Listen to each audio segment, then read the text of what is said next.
You're listening to the Wrigleyville Nation podcast. Here's your hosts, Jeremy and Pat.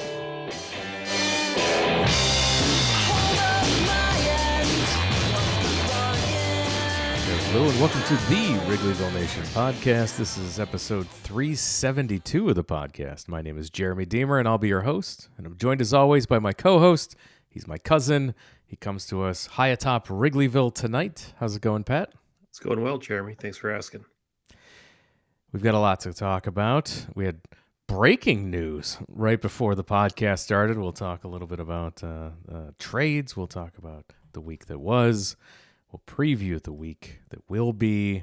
And we'll close the show as we do every single week with our Cubs player profile of a past Cubs player. And we'll get into the action right now first by welcoming longtime friend of the show. You know him from his work at CHGO and, of course, his frequent appearances on this podcast. Jared Wyllys, thanks for taking time out to talk Cubs with us tonight.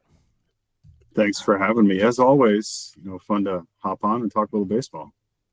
And this is a good week to come on and talk. It was a 3-3 week for the Cubs, as predicted by some of us last week. Well, one of us. We were coming into the week looking at 3 at San Diego, followed by 3 at home against the Diamondbacks. 2 more series against teams that the Cubs have already played within the month of April. And the Cubs lost 2 out of 3 in San Diego before coming back to play Arizona. We'll get to the Arizona games here shortly, but with the 2 losses to San Diego, Jared, we'll start with you. Looking at this team offensively, hasn't been a problem, but playing this just 2 tough games here against the Padres. Yeah. Well, I think, overall, like you said, you can't really fault the offense for the way that they performed. As we all know, for the season on the whole, you're talking about highest run scoring team in the league, best run differential. I think the easy thing to point to is the bullpen performance that just hasn't lived up to what I think even the modest expectations that a lot of us had going into the season. I looked it up today. They are the bullpen 27th in the league in ERA at 5.19 and tied for second in blown saves with 5. So they're already kind of picking up where they were at the start of last year, which turned out to be typical April is what you're saying. Typical April. Yeah. Stuff that's very familiar this time of year. And so while last season it was really, it was especially frustrating because it was leading to, it was contributing to an overall poor performance. I think there's a little bit of a silver lining there where they are winning in spite of this bullpen performance. And so you hope that if they do get the bullpen figured out, that if the offense continues to do what they've done, you continue the style of base running that we've seen and some of those kinds of things, you get the bullpen sorted out. And a team that's already doing well will do even better. Yeah, so the Cubs are playing a really brutal stretch against good teams, right? Or teams that we anticipate to be good, that have started off well. We would call them the good teams, the playoff teams. Logic would indicate that if the Cubs can hit as well as they have against these teams, that when the Cubs start to play poor teams that pitch more poorly than these teams, we've gone up against a lot of ace pitchers, that the Cubs will hit even better or will maintain their offensive production.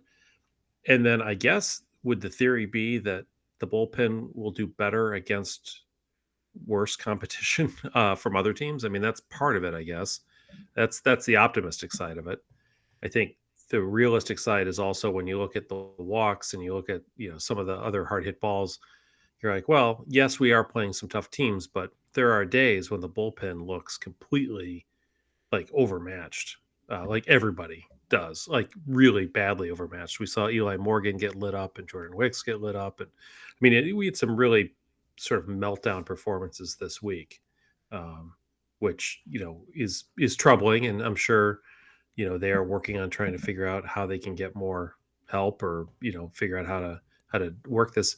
And yet, people who we were skeptical of after the first week of the year, like Ryan Presley, seems to have somehow managed to kind of turn things around and had a nice inning against the Padres in the game we did win, right? And has pitched better of the last 2 weeks. Probably now has pitched well, more akin to what we had hoped for at the beginning of the season than what we were getting at that time. But I guess the other silver lining is for the Cubs, although not for us or for me, but I actually kind of like starting a game at 9 o'clock at night, so that like everybody goes to bed and I can just sit there and watch the game in peace on the couch. But the Cubs are now done with West Coast trips until the end of August, like August 21st or 2nd. And that trip is not a particularly stressful one. Hopefully by the end of August, we're hoping that the Angels, Rockies, and Giants might be, all things considered, a relatively easier stretch than this brutal Dodgers, Padres, Arizona thing that we've been doing. It seems like multiple times now already this season, this young season. So there's that. It's a young season. The Cubs are 14-10, though. It's not too soon to look at the standings. 14-10. We talked about it here. If the Cubs escaped April with a 500 record, that we were thinking about that as best case scenario. Especially after starting off 0-2 in those Japan games in the middle of spring training. That was. I think probably all of us did the same sort of thing, didn't we? Where we looked at the schedule and looked at April and said, you get through that. And if you're sitting, I even said like near 500, I would have given them a game or two under and been kind of comfortable with it. So for as frustrating as some of the performance has been, it's really tough to not want to like just step back and look at what they've done on the whole and feel pretty good about where they're at. Because I do think, going back to that bullpen, I think there's a couple of things that you're going to see happen where some of the guys like Presley will pitch better than what they have so far. Some of that may come from as Counsell figures out like who goes where best and that kind of thing. But I also think the makeup of the bullpen isn't going to stay exactly the same as we see it right now. Some of these guys that are getting innings now, for whatever reason, they're not going to factor into that equation down the road. So I've got quite a bit of confidence in this team going forward. Yeah, a lot of the bullpen concerns are really on display this week because this is the first week after the Justin Steele injury. So he's out. We're seeing how the starting lineup is impacting the bullpen. Tyone going 5 1/3, Imanaga going 5 innings, Boyd 5 1/3, Ray 4. So 5. Nobody's going round 4. 6 innings. Taillon 5. I mean, the Cubs averaged basically 5 innings a start this week. So this isn't like, they're not stressed out. They're not stretched out because it's April. I mean, these guys have been through the rotation here like 3 or 4 times. Like, it's time to start pitching 6 innings in a game because, like you said, Jeremy, the bullpen has demonstrated that it can't pitch 4+ innings in relief every single day. And that's something that we've heard Craig Counsell talk about a lot in his time here in Chicago already, where he's very mindful of the number of innings that have to be covered across a full season. And the more of those that your starting rotation is able to take on, the more comfortable he feels, because he recognizes the thing that we're talking about here, where, when you have starters now 3 full weeks into the season who are still giving you just about 5 innings a start, that's trouble. And where you've lost Justin Steele, who typically you could rely on to give you around 6 innings per start, that suddenly the number of innings that you're covering in his absence become even more significant, because there is no guarantee that whoever ultimately takes that rotation spot is going to be able to do for you innings-wise what he did, let alone performance-wise. Also saw a disturbing trend this week in that, and it happened both to Taillon and also to Brown and also to Imanaga, where the defense kind of let them down. And they ended up having innings where, due to a really bad error, not like oh, that was a rough, tough play, but just bad errors. These guys each had to have an inning where they threw an extra 15, 20 pitches because they couldn't get out of it after and in Imanaga's case, gave up a run, but that adds to the issues too. Like when you're only going 5 innings, but your defense behind you is faltering. So after playing such good defense, it seemed like earlier in the year, this was not a pretty week. Yeah, because we saw it too in Brown's start on Saturday, where that first inning that ended up being close to 30 pitches on it, in part because of Michael Bush's error at first base. On what, I was there, Pat, you were there. It looked like it should have been a pretty routine play at first. That just either that or he's got to move his body over a little bit more. I mean, but yeah. But yeah, and I didn't really. I had to have to look back on how many pitches that ended up adding to that inning. But the way that Brown, it was the second batter, right? So the first batter hits a home run, which is bad enough, and then that's the second batter. It's like, you just looked at his facial expressions, Brown, and he's like, "Oh man," he thought he had finally had it out, and now there's still nobody out in the game, So there's a psychological toll to it as well. And the way that he kind of settled in that start, where it does make you wonder, could he have gone out there for another inning that day in particular? But yeah, that's just an example. Well, and the most egregious has to be the Imanaga situation where 2 foul balls dropped, right? Both in right field and in behind the plate, just dropped. And then Manny Machado hits a home run. At that point, I was like, well, should I even bother to tweet this out? I mean, I know it's going to happen now, You can't. And Imanaga did too. He was so ticked off, you could tell. Oh, yeah. That's just, you can't tempt the baseball gods in that way. No, that's not. That's an unwritten rule in baseball, the gods, right? It's like you can't drop 2 foul balls for one batter, especially an all-star batter like Machado, right? Yeah, exactly.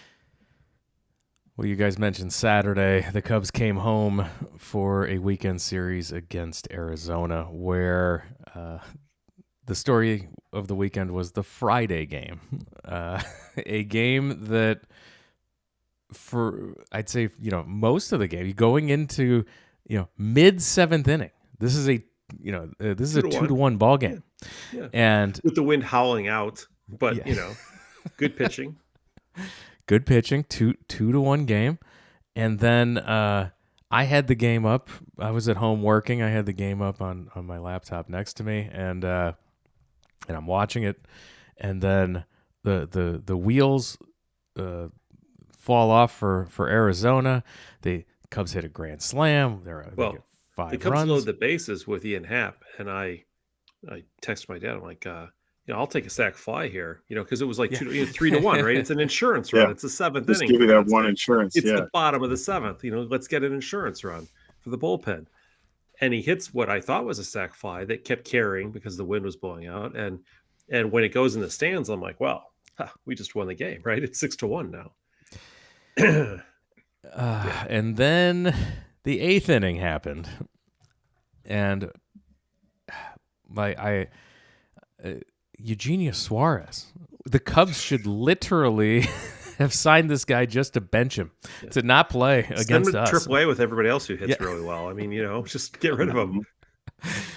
Watching him do it again, another big home run this time, piling on a 10-run 8th inning. It just wouldn't stop, Jared, for the Cubs. The bullpen just couldn't get anybody out.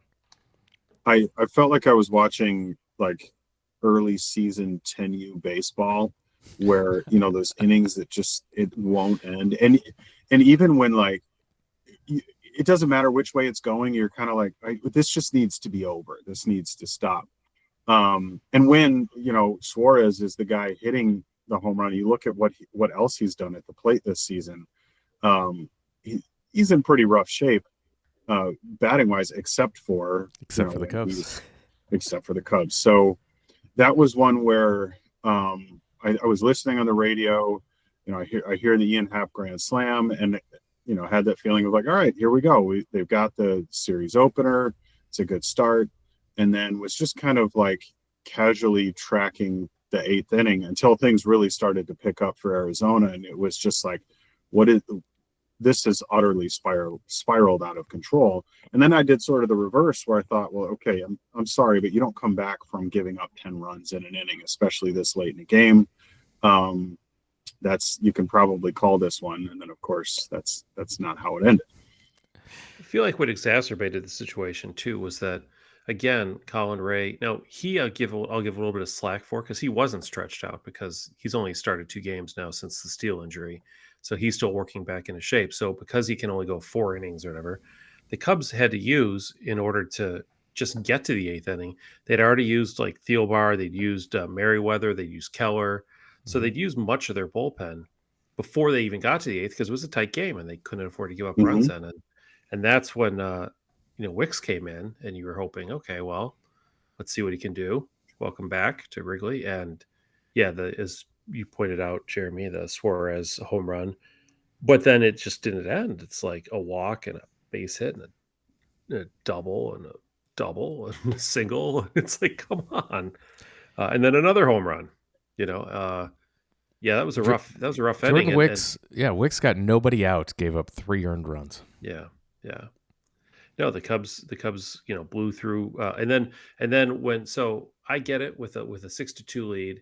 If you're Craig Counsell, or 6-1 lead, you want to see if you can get Wicks to get through the 8th inning, because you've used a lot of your bullpen, and you know what, you've got a comfortable lead, right? You're up by 5, so it's not, not crazy.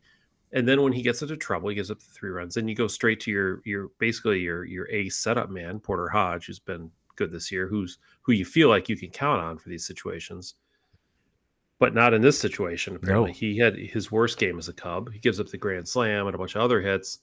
And then you're really behind the 8 ball, because now you're losing 8-7 because he's just completely imploded. And you have to go to Ethan Roberts, who also gives up a home run just for good course. And at that point, you're staring down the barrel of 11-7. And much to your analysis, Jared, I thought, well, this one's probably not going to work out for us.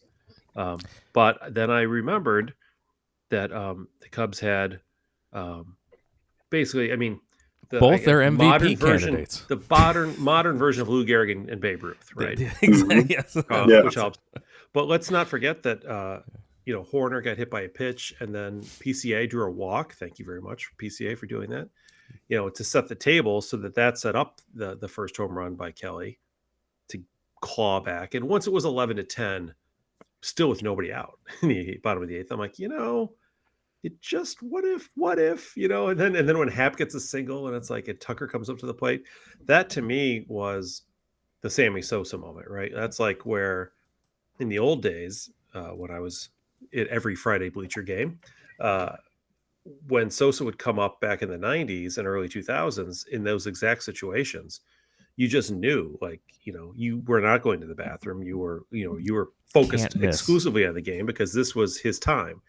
And when Tucker hits the home run, I thought to myself, what he brings to this team and what he does is not something I have seen from a Cub since Sammy Sosa. As good as Rizzo and Bryant were, and they were great players, and Bryant had the one great year, it's a higher level of greatness, really, at this point. It's the timing of it. It's the ability to do what only Sosa's been able to do before. It's that ability, the clutch power hitting. And when he hits a home run, the place exploded, and it was fun to see. It's fun to see a Friday afternoon game at Wrigley where people are going nuts. Tucker's something special, Jared. It's can't miss now when he's at the plate. You stop what you're doing. Anything could happen. Yeah, he really is. And to have accomplished that in so short a time, at least like in his Cubs status. We all knew how good of a hitter he was when he came here, but there's still a little bit of, you get a new guy and it's like, well, let's wait and see. I need to see him do it in a Cubs uniform before I'm going to, make that sort of a proclamation. And honestly, I think a lot of us, you looked at how slowly he started in spring training and some of that. And, the logical part of your brain knows, like, all right, well, let's not write the guy off yet, but you can't help but look at that and start to wonder a little bit, at least. And it didn't help that as that was happening, Cam Smith is making the opening day roster over in Houston.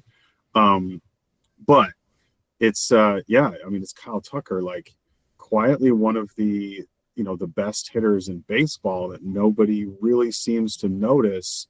And I think, not to get ahead of myself, but if you're going to start thinking about stuff that sells this guy on an extension to stay in Chicago, you put together a beautiful summer in the city of Chicago, a competitive summer, and one that really puts him on the national spotlight, where now he's getting some of the recognition and attention that he wasn't getting before.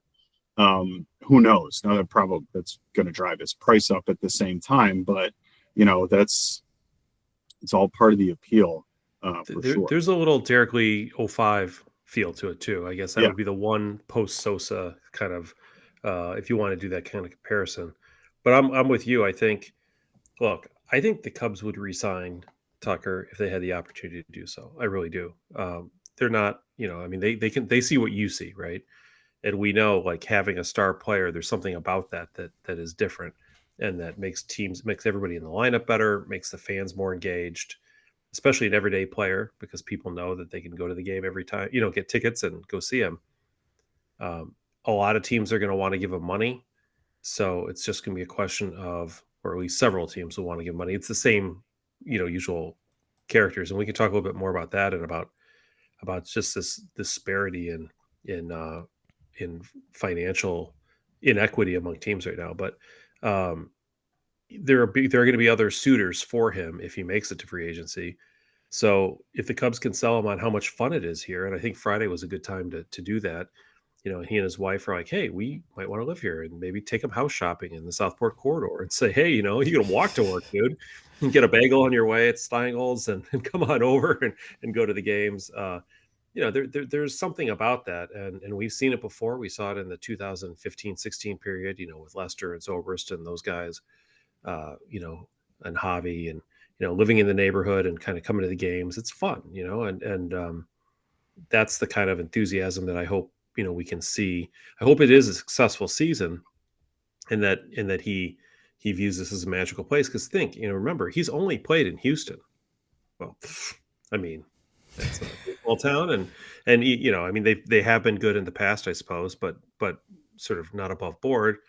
And stadium is that, and that's just a car town, and you drive for 1 million miles to go anywhere. That's not America. That's not it's the exact opposite of what Chicago and Wrigley Field have to offer. So if he likes this, and he likes having fans and happy fans and living in a neighborhood, this is certainly where you want to be. And there's nothing more fun than a winning summer in Wrigleyville. That's bottom line. That's the kind of stuff that I think it changes people. I mean, both from a fan perspective, you experience that in person a few times, but as a player too, because it's something that we've all heard it. So many of them talk about is what that experience is like, putting on the Cubs uniform, being at Wrigley, especially during the summer, and seeing that crowd. But I also think there's something to be said for, he's going to play at Wrigley now in April when it's cold and the weather is crappy, and there's still 38,000 people there, and they're on their feet for a full count in the 6th inning, just because that's what they do. And Friday by itself is enough to, like, really sell you on that experience. But all those other little moments that, he's not a robot. Like, he sees all that stuff, and that gets into your system a little bit, I think. And he doesn't have that tinnitus from the trash can banging in the background like you would if you were in Houston. And can I just give a shout out to Ryan Presley for getting through that inning too? Because, given the fact that there were more runs scored in that inning and a half than I think any other inning and a half in baseball history or something like that, the 18 runs. It was nice to see that our closer came out of the 9th, and I'll give credit where credit is due. Michael Busch made a great defensive play in that 9th inning with the second out. Like, oh, thank God, just get outs. You're just like, don't walk people, get outs. That's all you want, with a 2-run lead. And that was nice to finish that off in a no drama fashion, because I didn't want a guy on base with the tying run at the plate, all that nonsense.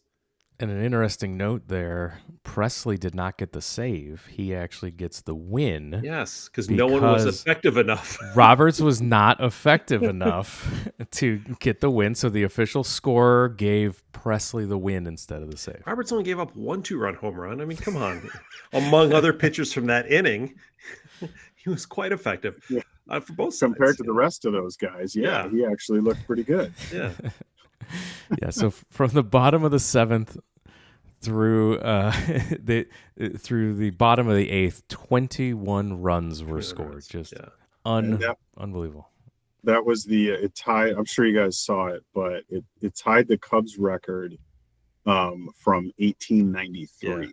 Which basically means it's the new record, because I don't count things from like an era when they didn't wear gloves and where, you got a stolen base for going from first to third on a single and whatever. I mean, let's be clear about this. That's the era too, when they were still had ropes in the outfield and they would just like pull them back when the opposing team hit them. And the players are all 5'4", I get it. Like, they were actively drinking during the game. Yes. Jared, when you were there Saturday, were they still talking about the Friday game at all? Yeah, it was, especially in the pregame. For as much as these guys talk about, like, you flush the day before and every day's a new day. You come back the next morning after a day like that, it's still on your minds. And I think one of the main themes was just the resilience of coming back from a 10-run inning, because that ordinarily that takes the wind out of the sails of anybody. But I think that the guys talked a lot about, like, that was they felt very, not only like, of course you get the win, that's a big deal, but just the fact that you have a half inning like that and then you turn around and it didn't take you out of the game. That's something that was a big takeaway for a lot of them. But yeah, it was high energy on a Saturday morning for sure. If the Cubs go to the playoffs, people will point to that Friday game as being the moment early in the year when they knew they were for real. Just like the 84 team with the Sandberg game. You have those moments in those games where you're like, okay, this is different, or this is real. Yeah, I think that's fair to say. It's kind of like, here we are right on the anniversary of that Jake Arrieta a no-hitter in 2016, where there's it's not quite the same thing, but it's a little bit of a similar feeling of like, there's something special here. And I think that's really fair to say that you could, come October, you look back and like, remember that weird Friday afternoon game in April? That's when it all started.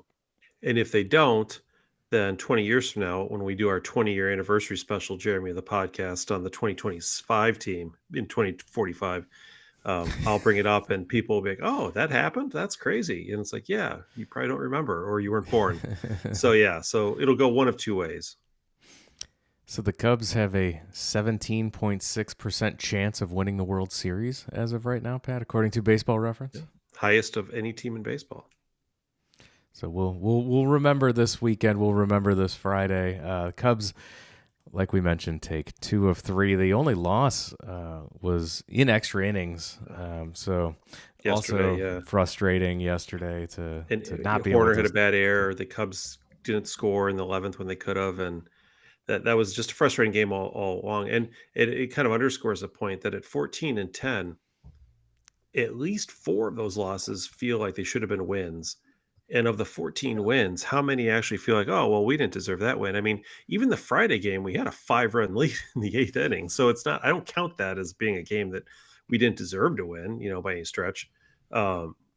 But yeah, we when the Cubs win, it's usually like Saturday, like it's a 6-2, kind of like, oh yeah, well, we're up and we just kind of carry the game. And when they lose, a couple Sundays, 3 Sundays in a row now, they've lost games that they had leads in, and so it's like, they're a better 14-10 team than the record would indicate, despite the fact that they played good teams. And the travel schedule's been ridiculous. It really has. And not only are there 4 losses that you feel like they kind of could have been wins very easily, but in the other 6 losses, it's not really been like they are, they're not getting thumped exactly. It's not like that. So you're still seeing a lot of competitive games, even in the other 6 losses. So, and 2 of those 6 losses happened at like 5 a.m. So, I mean, you can't Does really that- hold it right. against the team for that, right? yeah, exactly. So some of those circumstances, you start to add all that up, and I think, the best takeaway is it's a very deceptive 14-10, and deceptive in a good way, because 18-6 is just as plausible in my mind. Yeah. I don't think it would be too far-fetched to say, this is a team that could be 18-6 right now, or I'll split the difference if you want. But either way, it's 16-8. I'd take that. Right. Yeah, and even at the pace that they're playing, you're still talking about a team that's 90 wins or 90-plus wins isn't out of the question. Can I just note, too, one of the things I liked about the Friday game was that while 24 runs were scored, they were all scored off of pitchers. And Jeremy, we've had this discussion multiple times on the podcast. My absolute disdain for this bringing in position players to pitch. Yes. I looked at the box score of that Reds Baltimore game, even before it was done, and I'm like, I know what's happening, because it was like 14-1, and then all of a sudden it's 24-2 or whatever. So I look it up. Sure enough, 10 runs given up by a shortstop and a catcher. It's like, this is not good for the game of baseball. I'm sorry. You have to be able to use a pitcher. It's for the last inning or two. Like, don't give up 6 runs with position players or 10 runs with position players. It's gross. It really is. And with as many relief pitchers as teams carry these days, it's really like, it's hard to believe that you can't truly handle those innings with your pitching staff, even if it means the next day you need to do a little roster shuffling and you're calling some guys up and, using some options. And it stinks to have to do that because you're using up options on guys, but that's a consequence of we got blown out, because it does feel a little bit like you're not quite cheating, but it just feels a little underhanded. It's cheap. Too. Yeah. It is. They're cheap it is. runs. It is. And it, you look at like some of the stats that those guys offensively are putting up where, I drove in, I saw the box score of that too. And it was 2 of the Reds guys that had something like 12 RBI between them. I'm like, well, you can't, half of those, you can't even count those. Yeah. I mean, Kyle Tucker hit his home run, like in a legit, circumstance, in half, to win a game, not under this nonsense. And so at the end of the year, when you're judging players against each other, it seems unfair. We do it during the year with run differential now, right? And now the run you've got the all run differential totally is now plus 22 that game. Exactly. Right, you gained 22 runs on a single game, and 10 of those really shouldn't have happened. What I'd like to see a team do, if you don't want to play anymore, forfeit. Just quit. Yeah. Just say, we quit. We're losers. Tap out. Call it a day. We quit. Because that's what they're doing anyway. You're quitting when you bring your catcher in to pitch to start the 8th inning. You've quit. So that's just have the guts to say, you know what, we quit. We'll see it. Unless it's Anthony Rizzo striking out Freddie Freeman, then Anthony Rizzo was a pitcher first baseman. There's a difference there. Best reliever on the team, right? Well, that and I will also allow Ben Zobrist striking out Yadier Molina as well. Yes, absolutely. Well, I mean that's what a second baseman pitching to a pitcher basically, or whatever Molina was at that point of his career. I mean, a non-hitter, non-hitter. I agree for sure. Like it does, you should just quit, forfeit the game, walk off the field, because it's cheap. Or use a pitcher. I mean, I think that's fair. Better yet, put it on a stay. When the score is lopsided, you don't see a team just empty out the bullpen and have them all pinch hit for the batters, right? Right. Yeah. So why the reverse? Or maybe that's what you should have to do. If you're going to use a position player to pitch, then now you got to have some of your pitchers come in and pinch hit for the rest of this game. So fair's fair. Looking ahead to the week that will be, as we are almost through this torturous month of April, the schedule gives us a little bit of a break. Only 5 games on the schedule. The only break is 2 off days. The teams we play are hard. The teams. We get they are off on the Monday we are doing this recording, and then they are off again on a Thursday, as they do all throughout the month of April, not Do you work think on do you think Thursdays. Jared having 2 off days like that and then having a Monday after the next week off will give Counsell the confidence to try to push pitchers a little bit farther, starters maybe a few more? I mean, not to the point where he Yeah, thinks they're going to blow their arms out, but like, go an extra 10 or 15 pitches with the starter, knowing that the guy doesn't have to pitch again for 7 days. yeah. Especially when you have that. It actually kind of surprises me that he didn't do a little bit more of that leading up to this stretch, knowing that he had those days off coming up. But yeah, you do kind of wonder about, like, because they talk about that all the time. Like, off days are such a big deal, especially for these pitchers where they know they're getting that extra rest, what it does for the rotation. So yeah, I will be curious to see with Thursday off and then another one next week, where what does that look starting pitching wise? And going back to what we talked about earlier, he knows as well as we do that he's only getting 4 or 5 innings out of his starters. And is it time to try to start to push that for the sake of this bullpen that's clearly struggling? And I really thought they were going to do that Sunday with Tyon because he's a bit of a workhorse, but then He can go. they made him pitch, like they made him throw 18 pitches and then they had a 2-hour rain delay and he had to come back, which I'm surprised. I tell you one thing, rarely do pitchers come back after those long rain delays like that, once they've pitched. But I think both the Cubs Both of and them did. Arizona were like, we don't have any Mhm. pitchers left, so go out there and do You your kind of best. have to. Yeah. Maybe that's why he could only go 5 innings. I don't know. I mean, I Well, don't know how he's feeling. and that's partially a product too of knowing that Tyon knew he was gonna have some extra off days built in. So maybe he did feel a little more comfortable with, I'll go back out there even though that's not ideal because I'm gonna have some extra days coming up to I bounce don't back. pitch till next Saturday. Right. Like, I've got I've got some buffer here. 2 games against the Dodgers, and then we're done seeing the Dodgers. And then 3 at home against the Phillies. The Dodgers pitching matchups are May versus Imanaga on Tuesday, TBD versus Boyd on Wednesday. TBD, I don't trust that guy at all. Never do. Yeah. So good riddance to the Dodgers, and then the Phillies come to town. So the Phillies 13-9, right behind the New York Mets in their division.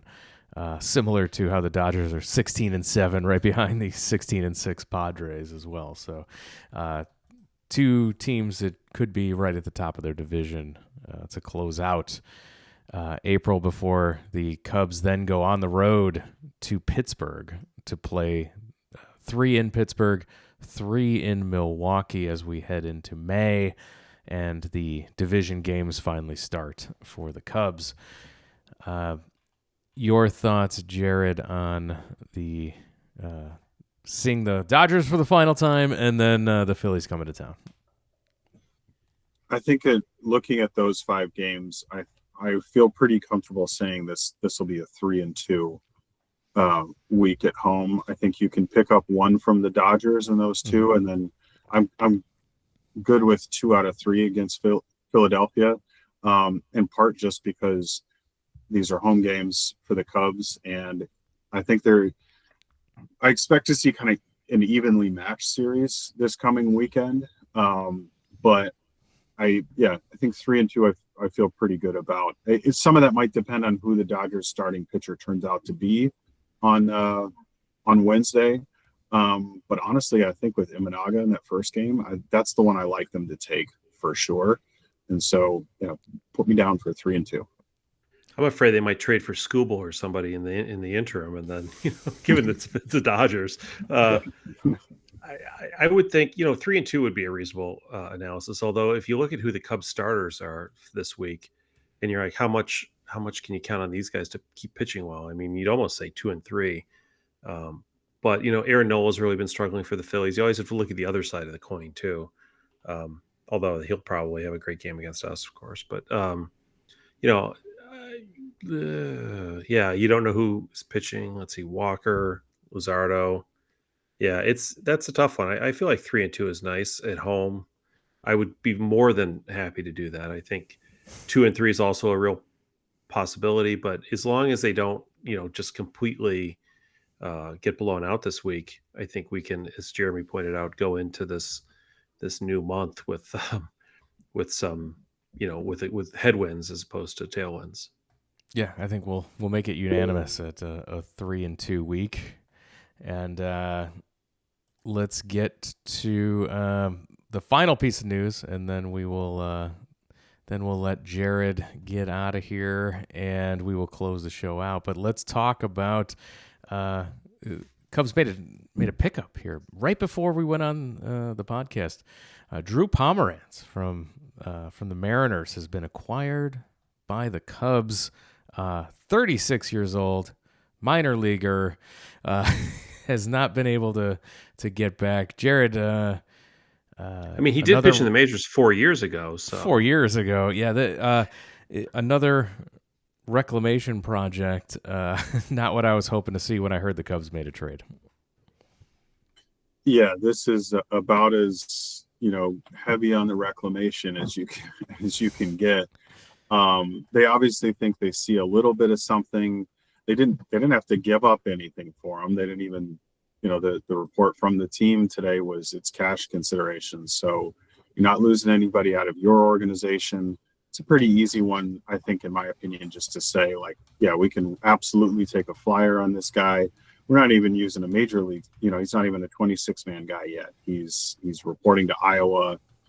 I think this way they can get their organization's guys want to get eyes on him firsthand and see. He's got a lot of strikeouts and a small number of innings so far this season in AAA. The ERA is a little bit high, but yeah, I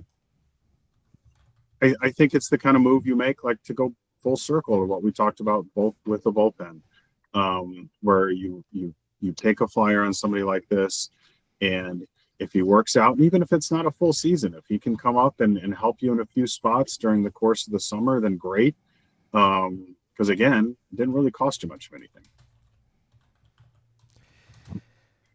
All right. And with that, any last questions for Jared, Pat, before we let him go and then we talk some Mark DeRosa? Yeah, one last question for you, Jared. What has been the most surprising thing to you about the Cubs, other than the fact that the Cubs catcher, Carson Kelly has been phenomenal, but yeah. What themes would you say have surprised you the most? I think it's been really, I don't know if this is a great answer because I don't know if it's a surprise, but I've just really enjoyed the base running, the quality of the base running, the aggressiveness of it, because I think that's done more for this offense than, it's been written about a little bit already this season, but I think that's also something that we may look back and say, man, that base running really contributed to the success of this season. So maybe not a surprise, but it's been nice to see. I agree with you, though. A guy like Nico Horner was coming off an injury, and we weren't even sure was going to start the season with the team. And then you had PCA. We weren't sure he was going to be able to get on base. And then, Birdie, we didn't know anything about, his potential. But the Cubs could have a couple 50 stolen base guys this year, and certainly could have three or four, maybe four if Tucker, we'll see, 30 stolen base guys. That never happens. So, yeah, that's kind of fun, right? Yeah, it's something that maybe it is a surprise because I can't think of the last time that we really had a Cubs team that was running bases like this. 85, maybe. The Bob Dernier, Ryan Sandberg, Davey Lopes era. But yeah, it's been a while. Yeah, right. Well, Jared, we'll let you get going here. Appreciate every time you come on to talk with us. Time flies. We always have a great time. Please remind our listeners where they can find your work on the internet and how they can support your newsletter. Yeah, you can find all my writing and everything at allchgo.com. That's where I do my writing work, and then I've got my own Substack, which is the newsletter, The Dugout. That's in it's hard to believe this. I'm in my 6th year doing that. Wow.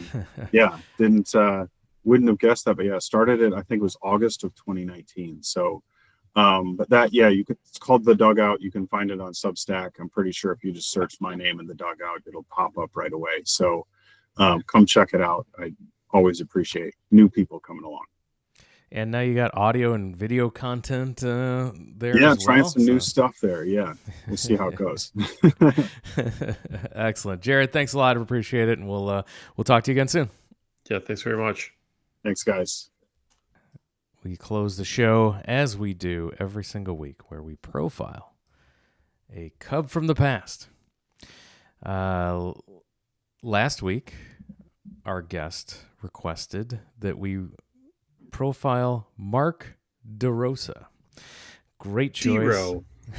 Yeah, so I was very happy when Sarah chose Mark DeRosa for us to profile. Every week, our guest will choose a Cubs player for us to profile, and if it's a week we don't have one, we will go ahead and let our patrons over at patreon.com/Wrigleyville Nation.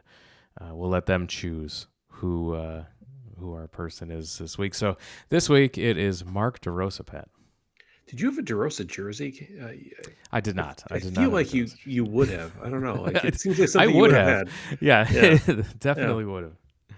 All right. So Mark DeRosa, 7th round draft pick of the Atlanta Braves in 1996, is not the first Cub player to have a sort of a mixed sport background back in the days before travel teams, when you could play multiple sports.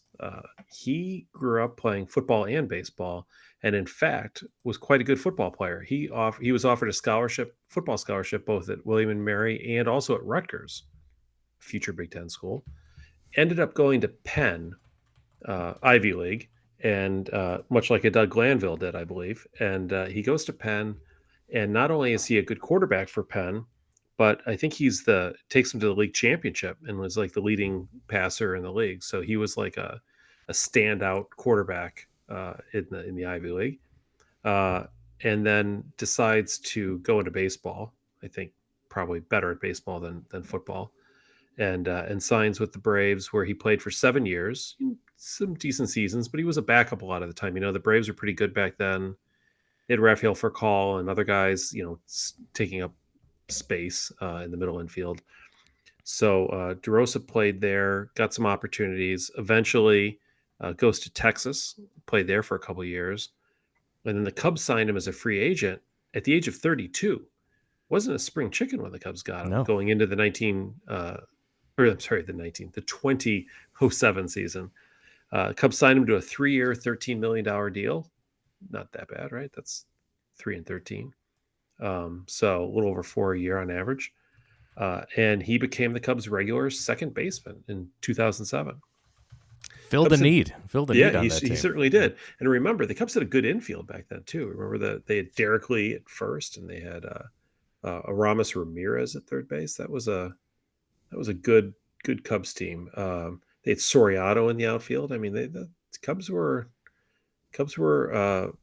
had a promising lineup at the point, right? Like so DeRosa gets there and is I think probably promised playing time, which in fact he was able to get, and away he went on a team that hit pretty well. They still had, I think they had your favorite, the Riot, Ryan Theriot at shortstop. At least in that first year, they had Cliff Floyd and Michael Barrett. Remember that we were at the Michael Barrett game, and they had your other favorite, Jock Jones, who I know you were good friends with. But they had a pretty good lineup back then. So in 2007, DeRosa comes and has a very solid year. Hits 293, 792 on base plus slugging percentage for a second baseman. That's awesome. Had 64 runs, 10 homers, 72 walks. Drew a lot of walks, which is something that team really developed a habit for doing, and is why they were so good. And at the conclusion of the season, actually in February of 2008, right around the time that most people would be going to spring training, he was hospitalized for an irregular heartbeat. Did you know this? He had a successful catheter ablation process, which nicknamed him the nickname from the players as the Pulse. He had one, nice. Thankfully. So he comes back in 2008, and one other thing about 2007, the Cubs did make the postseason in 2007. Sure did. First year of the team. Now they got swept in the postseason, through no fault of his, and I'll explain that after I talk about the 08 season, but about his playoff performances over those years. So it was kind of a little, it was a team that we didn't really expect to win the division that year. They kind of came out of nowhere, and they were good but not great. So they come into 2008, and they made a couple changes in the lineup. Michael Barrett was gone. They had Giovanni Soto, who won the Rookie of the Year, finished 13th in the MVP voting, was an all-star. Not bad. Replacement at catcher. Jacques Jones was gone, but they had Kosuke Fukudome, who came up that year, was sixth in Rookie of the Year, was an all-star. And in what is probably one of those forgotten moments for most people, but when you think about it, you're like, oh yeah, they acquired halfway through the season one Jim Edmonds, who had monster half a season with the Cubs, with a 937 OPS, a 135 OPS plus in 85 games. He batted less than 300 times, but he had 17 doubles and 19 homers and 49 ribbies and 47 doubles. Like, basically, he was a 40-100 guy, except, yeah, right. And they had Mark DeRosa, who had his best year as a baseball player. He scored 103 runs, hit 21 home runs, which was a career high, 87 RBIs, hit 285 with an 857 OPS. I mean, that team was loaded. And everybody on that team, they still had Derek Lee and Ramirez. Everybody on that team drew walks. Most of those guys didn't strike out much either. It was, even the power hitters. So that was a fantastic team. Of note during that season, there was a stretch in August from the 20th to 23rd when DeRosa hit home runs in 4 consecutive games, becoming the first Cub player to do that since Fred McGriff. Go figure. Fred McGriff, wow. Yeah, right. Which must have been in 02 or 01. I don't know, something like that. Okay, so the Cubs won the most games in baseball that year, right? They won like 97 games, maybe 98, something like that. And they had a very disappointing run. They lost, they'd lost the year before. They were swept by Arizona, but they were the road team. This year they were the home team because they had the best record in baseball. We played the Dodgers. And Manny Ramirez. And got swept by the Dodgers. Yeah. We were at 2 of those games. Yep. The 2 home games. In fact, I was at all the home games in 07 and 08, all 3 of them, 0-3. And having been to the last 2 games against Miami in 2003, I was on a real streak there, a losing streak, that is. In 07, DeRosa hit in the playoffs in the 3 games. He hit 333 with an 833 on base plus slugging percentage. They didn't lose because of him. No, and then in second 08, baseman too, by the way. Baseman. Right. In 08, he hit 333 with an OPS of 1.083. So he could have won the MVP had they swept instead of been swept. Hit a home run, scored 2 runs, drove in 4 runs. Now, what I find particularly interesting about that is he scored 2 runs and drove in 4 runs in a series where the Cubs scored, wait for it, 6 runs. So DeRosa was basically DeRosa against the world. Yeah, he had that home run against the Dodgers against Derek Lowe, I think, right? The 2-run homer. It might have been the first inning, got him off to a good start, but the Cubs could not do anything. And in his 2 years with the Cubs, he made the All-Star. Or he made the playoffs both years. I don't know how many Cubs can say they made the playoffs every single year they were there for multiple seasons. But in the 3, sadly, only 3 playoff games at Wrigley Field, Mark DeRosa was 6 for 12 with 3 runs scored, a home run, and 4 runs driven in. What more could you ask for? Not much. And in fact, in his career, he played in the postseason 7 times. One of the things I remember about DeRosa when he was a Cub is we kind of thought of him as a gamer. Like he was just like, he'd get clutch hits. He just kind of, his overall numbers were good, but they weren't the best on the team. They weren't Soriano numbers or Ramirez numbers or Lee numbers. But boy, having a guy like that as your 6th best hitter, allegedly, he came through in the clutch quite a bit. And so I went back through his career postseason stats. In his 7 games, he batted 58 times. He was 19 for 58 with 8 runs and 10 RBIs. So he hit in for a career in the playoffs, 358 with a 414 on base percentage, a 566 slugging percentage, and a 980 on base plus slugging. I mean, if there's a gamer, that's a gamer right there. Yadier Molina can only hope for those kinds of numbers, right? And most players could only hope for those kinds of numbers. I tell you, even the Cubs teams from 15 to 20, in all their playoff games, I don't think anybody had a 980 OPS during that stretch. So, sadly, after the second year that he was a Cub in 08, the Cubs traded him, which I think a lot of people were taken aback by. Definitely right? were, yeah. And so that was sort of the beginning of the end of that team. The Cubs trade him to Cleveland for a pitcher named Chris Archer, you may recall, was then later traded to Tampa Bay for a pitcher named Matt Garza. Matt Garza, yeah. Matt Garza was then later traded to the Texas Rangers for three Kyle players. Hendricks? No, not Kyle Hendricks. That was Dempster. Dempster straight. Okay. Yeah. This was Justin Grimm, who had some good years with the Cubs. Yeah, he did. Mike Alt, the third Alt. baseman, and World Series hero CJ Edwards. So Mark DeRosa, in a very tangential way, led to the Cubs having Carl Edwards Jr. In Game 7 of the World Series, where he almost got the save, but didn't. That 2008 DeRosa year, he also had the 21 home runs, also had 30 doubles. Yeah. Also, jeez. On a team that had Fukudome, Soriano, Ramirez, Lee, Soto, like an all-star team, and the Riot, right? That was the team. That's basically the whole team. Not bad. Yeah, really. And Jim Edmonds, who was the best player of them all. I forgot about him, right? For the half season he was there. I mean, that was one of the most. I mean, there's a reason why they won so many games. That was one of the most fearsome lineups I've ever seen from the Cubs. Couple more side notes. Mark DeRosa's favorite band? Bon Jovi. Bon Jovi. Is he from New Jersey? Why is he no a Bon Jovi? No, just likes Bon Jovi. All right. He is currently a host on the MLB Network as a show. So if you go to the MLB Network, you can catch a little Mark DeRosa action. Okay. I also did not realize, I should have. I guess I knew this, but I had forgotten. Do you know that he was the Team USA manager for the 2023 World Baseball Classic?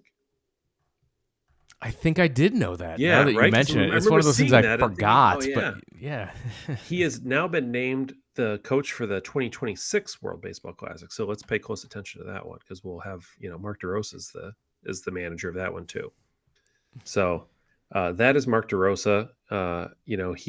He ended up, after leaving the Cubs, he was in Cleveland and St. Louis and San Francisco and Washington, Toronto over the course of a couple of years. Hurt his wrist, was never really quite as good as he was with us. I think he got hurt in 2009 at the end of the season, but he had a great career for the Cubs, long career overall, and is still involved in baseball to this day. So go Mark DeRosa. Well, Jared has made his choice. Oh God, just hit me. Texted me. Yeah. For next week, Carlos Marmol will be our Cub profile. Okay, Former Carlos closer. Marmol it is. Yes. We will do Carlos Marmol next week. There was a time when he was the most untouchable pitcher I'd ever seen in person. Yeah, I'll save my thoughts for next week. But yeah, great He was choice. generally untouchable. Sometimes it's because the ball was nowhere near the plate. But anyway, we'll get into that next Never week. have I seen a guy pitch himself into a jam and pitch himself out of a jam in spectacular fashion. Yeah. So we will talk about Carlos Marmol next week. So thank you, Pat, for the Mark DeRosa profile. And let me remind all of our listeners that we need your help as we have launched the YouTube video version of this podcast. We need your help to raise the subscriber count over there. We've got a lot of subscribers on the audio platform. It'd be great if you went over to the video platform just to go throw us a subscribe, even if you don't want to consume the podcast via the video format. Go ahead and throw us a subscribe and a like over there. Helps us work the algorithm so that other Cub fans can find the show. And if you do, like to consume your podcast via video format, go there and enjoy the video. It's this exact podcast, but with Jared, Pat, myself, all on video. If you consume your podcast via Spotify, you can also get the video version there along with the audio at the same time over on Spotify as well. But we're available via the audio media on any podcatcher you choose, so make sure you stay subscribed there. We're here every single week talking Cubs through the season, and make sure you tell your Cub fan friends about the show. That's how we continue to rely on your word of mouth to spread the word about the podcast. Continue to tell your friends. Cub fans know other Cub fans, so please make sure you tell them about the show, show them how to subscribe to the podcast, and make sure that you are interacting with the show via the YouTube comments, via all the social media platforms, at Wrigleyville Nat on all the social media platforms. And with that, we're going to wrap it up and call it a podcast. All the links I described, the Patreon, where for another season we are ad-free thanks to all of our patrons who support us over at patreon.com/Wrigleyville Nation. And Pat thanks you, as the patrons also got him a new USB hub, so he'll be taken care of there thanks to the patrons. That's how we get our equipment. We pay for it. Every single penny goes right back into the show. So with that, we're going to wrap it up. Again, all the links are available at the website, WrigleyvilleNation.com. And that's it for this week. Pat, thank you for joining us. Thank you, Jeremy. Thanks again, everyone, for listening, and we'll talk to you again next time.